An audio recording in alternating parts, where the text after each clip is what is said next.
बिस्मिल्लाहिर्रहमानिर्रहीम। अस्सलाम वालेकुम दोस्तों, मेरा नाम है रज़ा अनवर और आप देख रहे हैं ऑनलाइन उस्ताद यूट्यूब चैनल। दोस्तों, आज की इस वीडियो में हम पीच ट्री 2005 पर अपना लेसन नंबर 5 स्टार्ट करेंगे। आज के इस लेसन में हम देखेंगे कि आप पीच ट्री में इन्वेंट्री ऑन कैश में कैसे परचेज़ करेंगे और फिर हम जो परचेज़ करेंगे इन्वेंट्री उसकी पेमेंट करेंगे चेक के ज़रिए भी और कैश के ज़रिए भी। तो सबसे पहले मैं सॉफ्टवेयर को ओपन कर लेता हूँ और सॉफ्टवेयर को ओपन करने के बाद यहाँ पर मैं अपनी एग्जिस्टिंग कंपनी जो कि जैन इलेक्ट्रॉनिक के नाम से मेरी है उसको मैं ओपन करता हूँ। यहाँ पर हम नेविगेशन एड्स में जाकर परचेजेस में जाएंगे, क्योंकि हम परचेज कर रहे हैं तो यहाँ पर परचेज इनवाइस हम यहाँ पर क्रिएट करेंगे। तो यहाँ पर हम परचेज इनवाइस क्रिएट करेंगे। सबसे पहले हम वेंडर की आईडी लिखेंगे जिस वेंडर से हम ये इन्वेंट्री परचेज करने जा रहे हैं। तो यहाँ से मैं एलजी को सिलेक्ट करता हूँ और फिर यहाँ पर मैं देता हूँ इनवाइस नंबर। इनवाइस नंबर आप एक तरतीब से स्टार्ट कर सकते हैं। मैं इसको 01 लिखता हूँ क्योंकि ये मेरी पहली इनवाइस है। यहाँ पर आपके पास दो ऑप्शंस आ रही हैं, ड्रॉप शिप और वेटिंग ऑन बिल्ड। दोनों को अभी मैंने फ़िलहाल अनचेक किया हुआ है।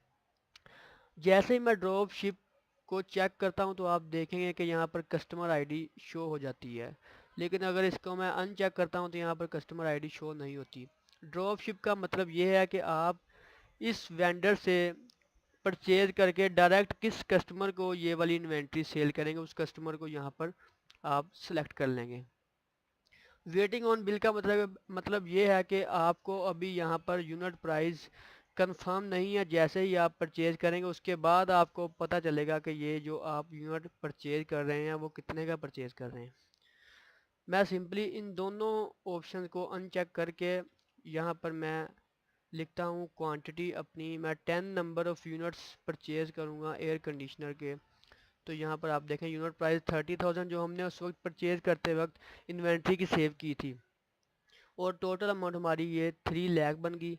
यहाँ ऊपर आपके पास ये टर्म एंड कंडीशन शो हो रही है कि आप अगर अकाउंट पेएबल में इस इन्वेंट्री को परचेज करते हैं यानी कि क्रेडिट पे, तो आपको कौन कौन सा डिस्काउंट मिलेगा और शिप आपको कैसे किया जाएगा, कोरियर के ज़रिए। और ये सब करने के बाद यहाँ पर आप लिखेंगे अमाउंट पेड एट परचेज। तो आपकी क्योंकि ये कैश एंट्री है तो मैं यहाँ पर लिख देता हूँ ₹3 लाख कंप्लीट। लिखने के बाद जैसे ही मैं इसको सेव करूँगा तो ये मुझसे फिर एक इनवाइस नंबर पूछेगा जो कि यहाँ पर ये शो हो रहा है। पहले ये दो ऑप्शन शो नहीं हो रही थी, लेकिन जैसे ही मैंने अमाउंट लिखकर इसको सेव करने की कोशिश की तो यहाँ पर फिर मुझसे इनवाइस नंबर, रेफरेंस नंबर और कैश अकाउंट का पूछ रहा है। रेफरेंस नंबर मैं यहाँ पर भी 1 देता हूँ और यहाँ पर सबसे इम्पोर्टेंट बात जो समझने वाली वो ये है कि यहाँ पर कैश अकाउंट को हमने ठीक से सिलेक्ट करना है।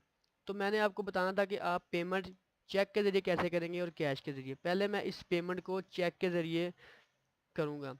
तो यहाँ पर आपने चेकिंग अकाउंट, दोनों अकाउंट कैश के ही हैं, कैश में पेमेंट कर रहे हैं या चेक के ज़रिए, दोनों अकाउंट कैश के ही गिने जाएंगे।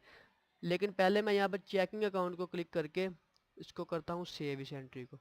ये एंट्री मेरी हो गई सेव। तो आप देखेंगे कि ये entry paid in full show हो रही है कि चेक के ज़रिए तो आपकी पेमेंट है, लेकिन ये आपकी पेमेंट पेड इन फुल यानी कि फुली आपने ये पे कर दिया है।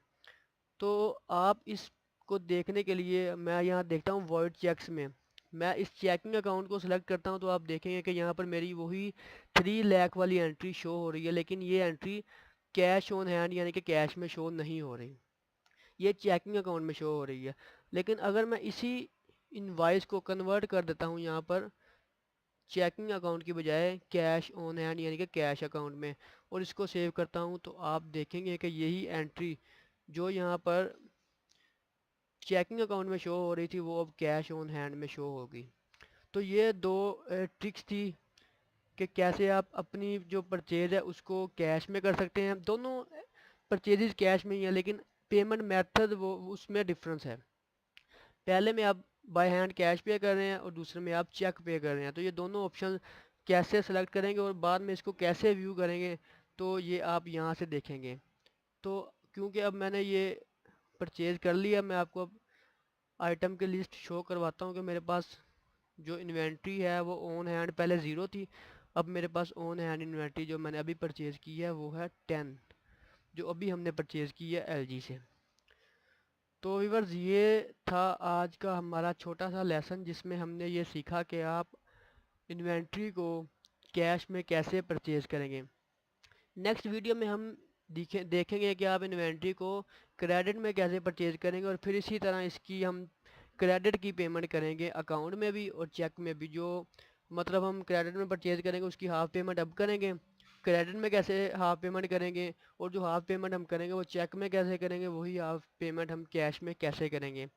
तो मेरी इस वीडियो को लाइक करें, मेरे चैनल को सब्सक्राइब करें, ताकि हर आने वाली वीडियो आप तक सबसे पहले पहुंच सके, और मेरे नेक्स्ट लेसन तक के लिए इंतज़ार कीजिएगा। अल्लाह हाफ़िज़।